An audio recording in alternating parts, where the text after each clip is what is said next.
টানা বৃষ্টি ও উজানের ঢলে উত্তরের জেলা কুড়িগ্রামের ভুরুঙ্গামারী উপজেলার উত্তরে ভারত সীমান্ত থেকে আসা কালজানি নদীতে দেখা দিয়েছে প্রবল ভাঙন। একের পর এক নদীর পাড় ভেঙে নদীগর্ভে বিলীন হচ্ছে বসতভিটা, ফসলি জমি, সড়ক। ভাঙনে বসতবাড়ি সরিয়ে নিচ্ছেন অনেকে। কয়েক মাসে নদীগর্ভে বিলীন হয়েছে অর্ধ শতাধিক বাড়িঘর। এ অবস্থায় ঠাঁই হারাবার শঙ্কায় নির্ঘুম রাত কাটে নদী পাড়ের মানুষের।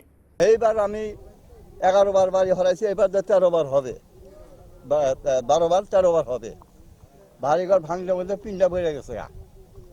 আমি এখনো পুঙ্গ হয়ে গেছি গা, হাফি পারামে আমি এখন অসহায়। বাড়িঘর ভাঙ্গা ওই খেতে নিয়ে ছেড়ে দিয়েছি, আঙ্গুর এখানে কিচ্ছু নাই। আঙ্গুর কি উপায় করে দেবেন তাই দেন আঙ্গুরে। আর ধরেন যে নদীর ভাড়ে ঘর ধোয়ার আমি 3 মাস হয়েছে ঘর দিছি টাকা পয়সা ভাঙ্গে। আমার এই ঘর গোনা যেন আমি ভাঙ্গা চুরা নিয়ে সরমু, আমার এই জায়গাটা তুলি নাই। রাত যায় আমার বৃষ্টি নামে আমি ঘরে থাকা হয় না, আমি নদীর পাড় দিয়ে আঠিছি, ঘরের কানি নামে জানাই আমার।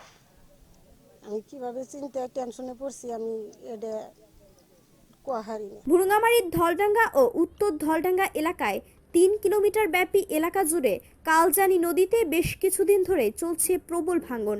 এতে হুমকিতে রয়েছে অসংখ্য বসতবাড়ি, শিক্ষা প্রতিষ্ঠান, মসজিদ, বাজার সহ বিভিন্ন স্থাপনা। ভাঙন ঠেকাতে জিও ব্যাগ ফেললেও মিলছে না প্রতিকার। 5 বার ভাঙছে বাড়ি ঘর, এইবার 6 বার হবো বাড়ি ঘর ভাঙ্গে গেছে। নাই দহন নাই পোলাহান থাকি কোনে থাকি না থাকি আনারা দয়া করে যাই বাড়ি ঘর না কি করে দিবেন দেন আনারা। এই ভাঙন কিছু কাজ হয়েছে আর কিছু কাজ হয় নাই, কিন্তু আমাদের তো বাড়ি ঘর থাকতেছে না, অনেক দিন হয়। এই যে বাজারটা ভাঙে যাইতেছে এবং মসজিদ একটা চলে গেছে, আবার একটা ধরছে, এবং কারেন্টের খাম্বি চলমান রাস্তা ইয়ের সাথে আছে, 2টা গেছে, একটা আছে। সাগরে নদী ভাঙন, অনেক ধনী মানুষ ছিল, তারা গরিব হয়ে গেছে। তারা জায়গা পাইতেছে না, কোথায় থাকবে, কোথায় কি খাবে, কোনে আবাদ করবো, জায়গা জমি নাই। এখন মনে করেন যে রাস্তাঘাট সব ভাঙে চলে গেছে, থাম্বাও চলে গেছে। তারপরে মনে করেন এরা এখন খুবই অসহায় লোক, এরা এখন যাবে কই? পানি উন্নয়ন বোর্ড বলছে উজানের ঢলে নদ নদীর পানি বাড়ার সাথে সাথে বাড়ছে ভাঙন। তবে কালজানি নদী ভাঙন এলাকা পরিদর্শন করছেন তারা, আর ভাঙন প্রতিরোধে ব্যবস্থা নেওয়ার আশ্বাস দিলেন এই কর্মকর্তা।